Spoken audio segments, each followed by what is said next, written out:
Hello friends, in this lecture we will discuss about second law of thermodynamics, Kelvin Planck statement and Clausius statement.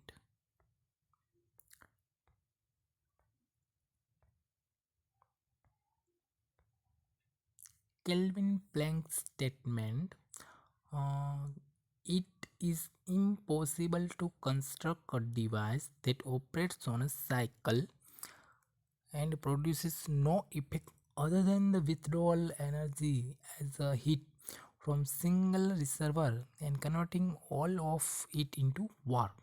Simply, it can be also stated that it is impossible for any device that operates on a cycle to receive heat from single thermal reservoir and produce an equivalent amount of work. It can also be stated as no engine can have thermal efficiency of 100%. હવે અહીંયા એવું કીધું છે કે kelvin Planck statement એવું કહે છે, એ negative statement છે કે એવું કોઈ એન્જિન છે એ બનાવવું શક્ય નથી, કન્સ્ટ્રક્શન કરવું શક્ય નથી કે જે એક સાયકલમાં ઓપરેટ થતું હોય અને પોતે એક સિંગલ થર્મલ રિસર્વરમાંથી હીટ છે એ રિસીવ કરતી હોય અને એટલી જ અમાઉન્ટનું હીટ છે એ બધી અમાઉન્ટનું વર્ક છે એ પ્રોડ્યુસ કરતું હોય. તો આવું કોઈ એન્જિન શક્ય નથી. હવે હીટ એન્જિન છે એ હંમેશા એક હીટ સોર્સમાંથી હીટ લે છે, અમુક પર્સન્ટેજ છે એ વર્કડન પ્રોડ્યુસ કરે, બાકીની જે હીટ છે એ હીટ સિંકમાં રિજેક્ટ કરે છે. આવું હીટ એન્જિન શક્ય છે, પણ એક સાયકલમાં ચાલતું હોય અને પોતે જેટલી હીટ મેળવતું હોય એટલી બધી જ હીટને પોતે વર્કમાં ટ્રાન્સફર કરી આપે, એવું કોઈ એન્જિન શક્ય નથી. જો એ વર્કમાં ટ્રાન્સફર કરી આપતું હોય તો થર્મલ ઇફિશિયન્સી આપણે 100% કહેવાય. Efficiency is equal to W net divide by Q input heat supply.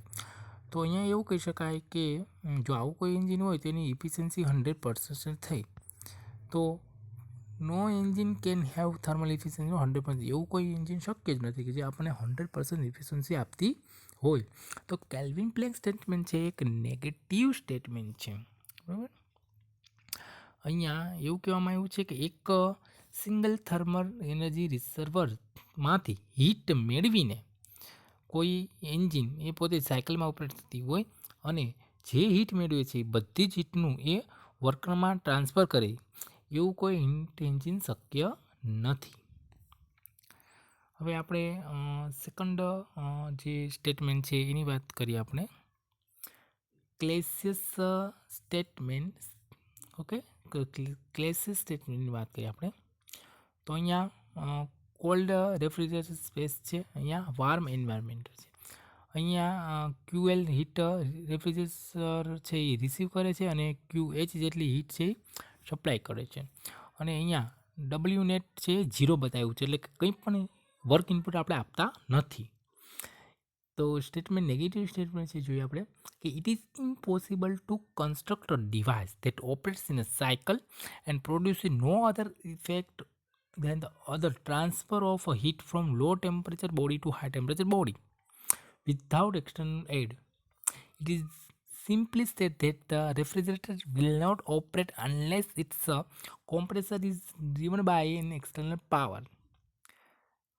It means device requires external energy to transfer heat from low temperature body to high temperature body. હવે એવું કીધું છે કે અહીંયા કોઈ એવું હીટ રેફ્રિજરેટર કે heat pump એવું શક્ય નથી જે પોતે સાયકલમાં ઓપરેટ થતું હોય અને એ પોતે લો ટેમ્પરેચરમાંથી હીટ મેળવે અને એને હાઈ ટેમ્પરેચર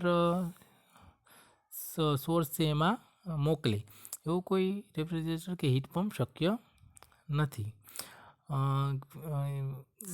એ શક્ય છે ક્યારે કે જ્યારે આપણે કોઈ વર્ક ઇનપુટ એને આપીએ તો, કે કોઈ એક્સટર્નલ વર્ક આપ્યા વિના એવું કોઈ ડિવાઇસ કન્સ્ટ્રક્ટ થઈ શકતી નથી કે જે પોતે સાયકલમાં ઓપરેટ થતી હોય અને એ લો ટેમ્પરેચર બોડીથી હાઈ ટેમ્પરેચર બોડી સુધી હીટને ટ્રાન્સફર કરતું હોય, એવું કોઈ એ શક્ય નથી. તો હંમેશા રેફ્રિજરેટર કે હીટ પંપને ચલાવવું હોય આપણે એને વર્ક આપવું પડે છે.